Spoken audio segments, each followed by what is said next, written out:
Corporal Jax was having a bad day, even by the standards of a frontier garrison on the ass end of the Andromeda Galaxy. The crimson sun of Xylos IV beat down on the corrugated iron of Outpost Echo, baking the interior to a temperature that made his powered armor feel less like protection and more like a mobile sauna. Outside, the wind howled across the ochre plains, carrying grit that sandpapered the already scarred plasteel of the perimeter walls. And to top it all off, his comms were crackling with the increasingly frantic reports from Recon Team Delta, who had stumbled into something. Visibility dropping fast, command. These spores? They're everywhere. Can't see more than a meter. And the readings on this flora are off the charts. It's like nothing we've ever encountered. Requesting immediate evac. Sergeant Reyes's voice was tight with a fear Jax hadn't heard in his years serving alongside the veteran scout. Then silence. Just the hiss of static. Jax swore under his breath. Recon Delta was the third team to go dark in this sector in as many weeks. Xylos IV was supposed to be a dead world, a Class 9 uninhabitable rock with a toxic atmosphere. Yet something was. Drawing them in, something was silencing them. Captain Valerius, a career officer with more medals than field experience, finally barked an order. "Corporal, get your squad ready. We're going in. Dropship ETA 15 mics." Jax didn't argue.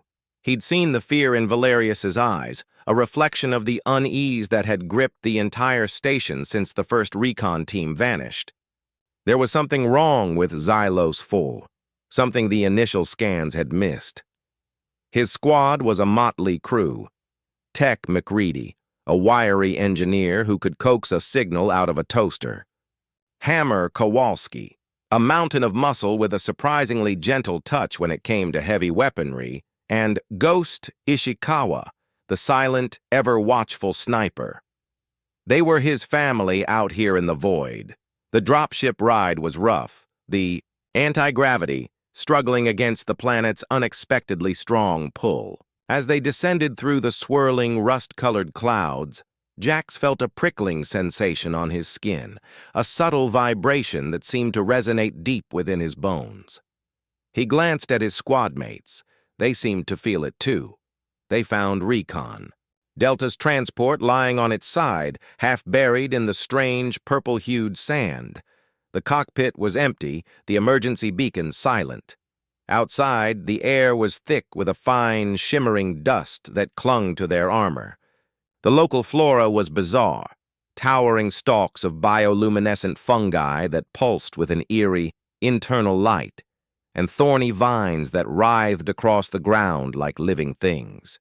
"Spread out, stay sharp," Jax commanded, his pulse rifle held at the ready. The silence here was oppressive, broken only by the whisper of the wind and the rhythmic thump of their armored boots. They found Reyes first, slumped against the base of a giant glowing mushroom. His eyes were wide open, staring at something unseen. His skin had a strange mottled pattern, shifting colors like a disturbed chameleon. McCready scanned him with his bio-reader, his face paling. His DNA, it's fluctuating. Rapidly, almost like it's being rewritten in real time. Suddenly, a guttural roar echoed through the fungal forest. Something large and unseen crashed through the undergrowth. "Contact!" Ishikawa hissed, raising his railgun. The creature that emerged was unlike anything in the xenobiology database. It was reptilian, with thick armored scales and razor-sharp claws, but its head was elongated, with rows of needle-like teeth reminiscent of a Terran barracuda. Its eyes glowed with an infrared heat signature. Jax and Kowalski opened fire, their pulse rifles spitting bursts of superheated plasma. The creature roared in pain, but the energy bolts seemed to glance off its thick hide. It lunged at Kowalski, claws extended. Instinct took over. Jax threw himself in front of his friend, his armored shoulder taking the brunt of the attack. The impact sent him sprawling, the creature's claws tearing through his armor plating. Pain lanced through his arm. As the creature turned its attention to him, its jaws snapping, something strange began to happen.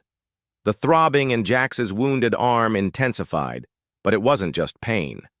He felt a strange tingling, a sensation like his muscles were reshaping themselves. His vision blurred for a moment, and when it cleared, the world looked different. The heat signatures of the creature and his squad mates were starkly outlined in his vision, even through the dust. It was as if he could suddenly see heat. The creature lunged again. This time, Jax didn't flinch. He moved with a speed he didn't know he possessed, dodging the snapping jaws and slamming his armored fist into the creature's flank. He felt bone crack under the impact. His fist, he realized with a jolt of disbelief, felt denser, harder. The creature staggered back, hissing.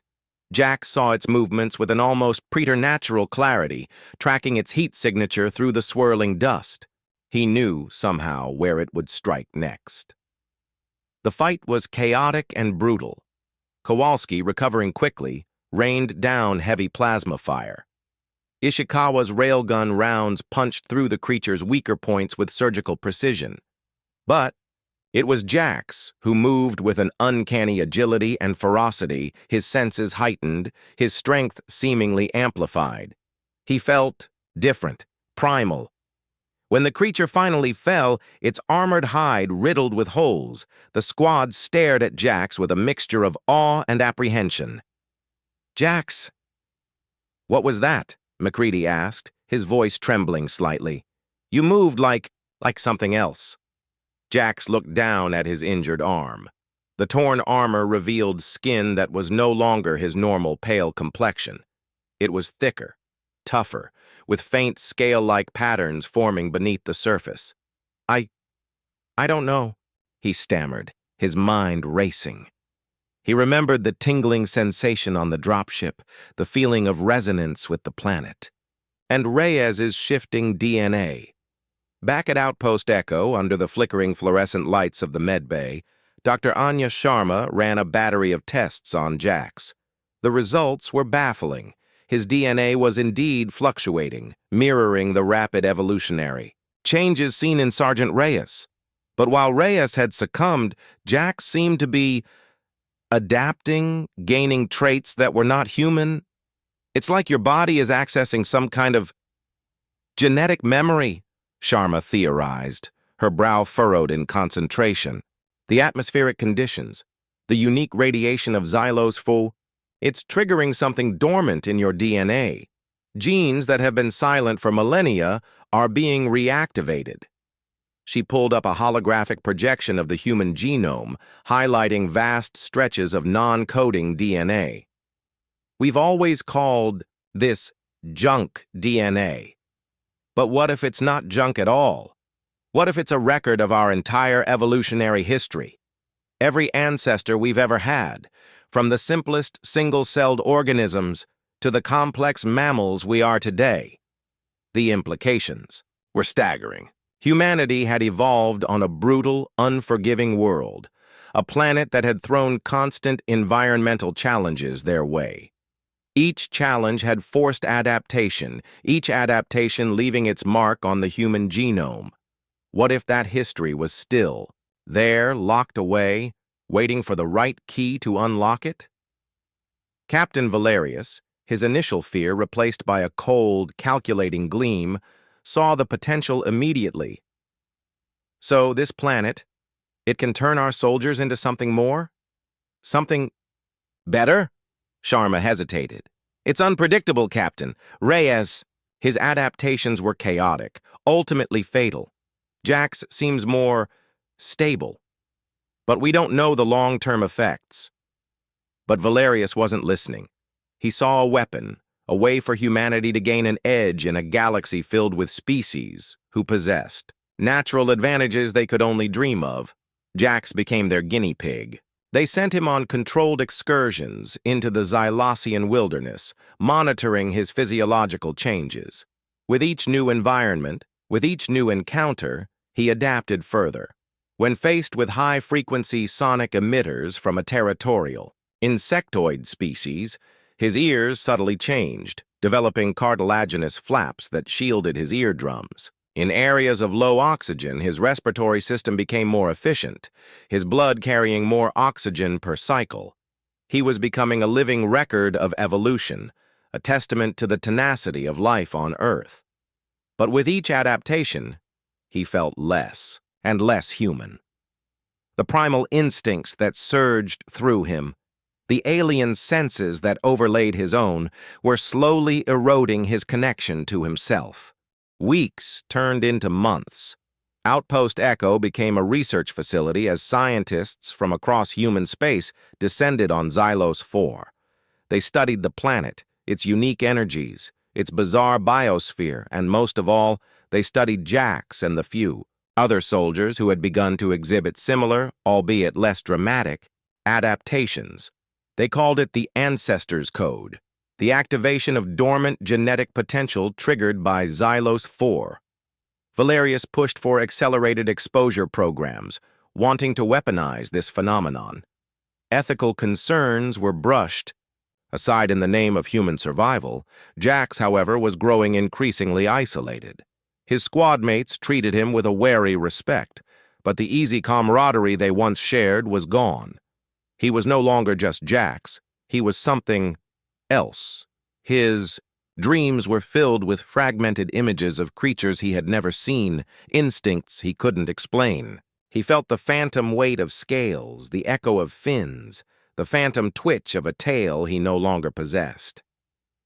One day, during a deep reconnaissance mission, Jax and his squad were ambushed by a previously unseen predator, a creature that moved, with lightning speed and possessed razor-sharp mandibles that could shear through plasteel armor. Kowalski was caught off guard, his leg trapped beneath a fallen rock. Without thinking, Jax reacted. He felt a surge of adrenaline, a primal fury rising within him. His muscles coiled, and he launched himself at the creature. But this time, the change was more dramatic. His skin rippled, hardening into a chitinous exoskeleton. His fingers elongated, forming sharp, serrated claws. His teeth sharpened into predatory fangs. He moved with the terrifying efficiency of a creature perfectly designed to kill. He tore the predator apart in a brutal, visceral display that left his squad mates shaken. When the transformation subsided, leaving him panting and covered in alien blood, Kowalski stared at him with undisguised fear. "Jax, what? What are you becoming?" The question echoed in Jax's own mind.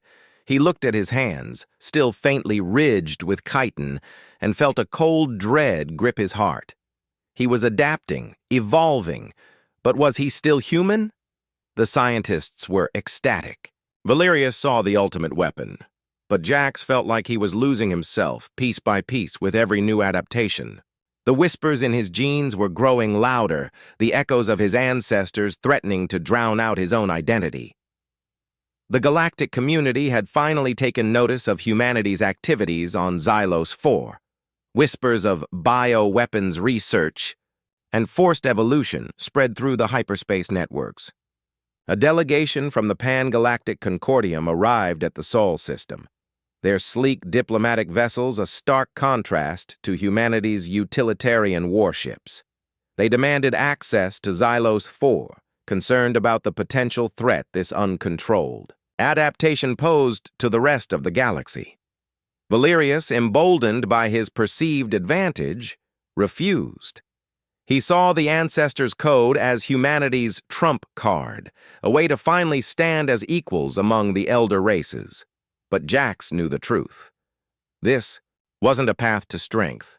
It was a path to oblivion. He had seen the chaotic mutations in Reyes, the creeping alienation in himself.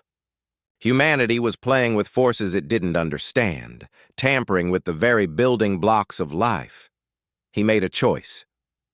Contacting a sympathetic scientist within the research team, Dr. Sharma, he arranged a secret meeting. He showed her the depth of his transformations, the increasingly alien instincts that were taking hold. "This isn't evolution, Doctor," he argued, his voice strained. "It's assimilation. We're becoming echoes of the past, not the future."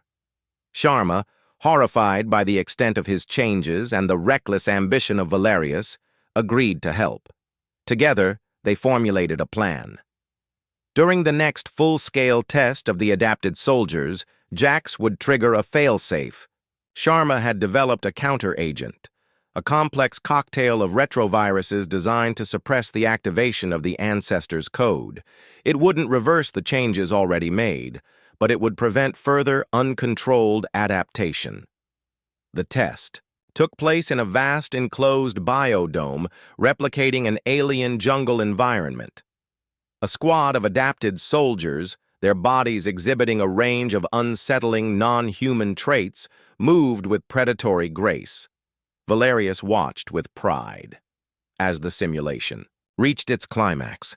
With the adapted soldiers easily overwhelming the simulated alien threats, Jax activated the failsafe. A network of hidden emitters throughout the biodome released the counteragent into the atmosphere.